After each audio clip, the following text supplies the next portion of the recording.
Good evening. Brendan is off tonight. Hispanics are the fastest growing segment of the U.S. population, and the impact of Hispanic culture is growing too here in the tri-state. It is. One example, the number of Hispanic restaurants, which has exploded over the past 20 years.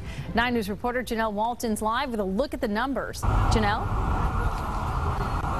Tanya, the Hispanic Chamber says about 20 years ago there were only 2 Mexican restaurants in Cincinnati and northern Kentucky. Today, there are close to 100. The lack of Mexican restaurants in greater Cincinnati is the very reason Louis Leon says his family relocated from Chicago to the Queen City 11 years ago. There wasn't any Mexican restaurants here 10, 11 years ago when our first restaurant opened in Fairfield.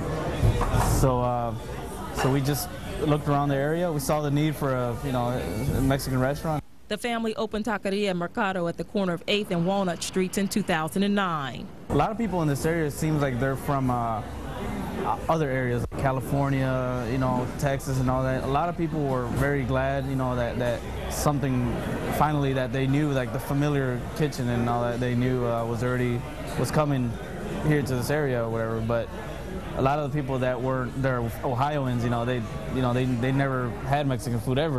The president of the Hispanic Chamber says at least 50% of the customers who dine in Hispanic restaurants are not Latino. A lot of people tell me, oh, Mexican food is my favorite food.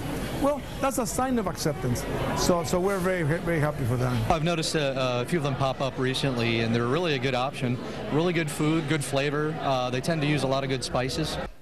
The Hispanic Chamber says Hispanics make up about 2% of the population. Leon says his family's decision to move to Cincinnati turned out to be a good one. It's kind of like an acceptance of our culture, our food, and everything else. We kind of feel welcome in this area.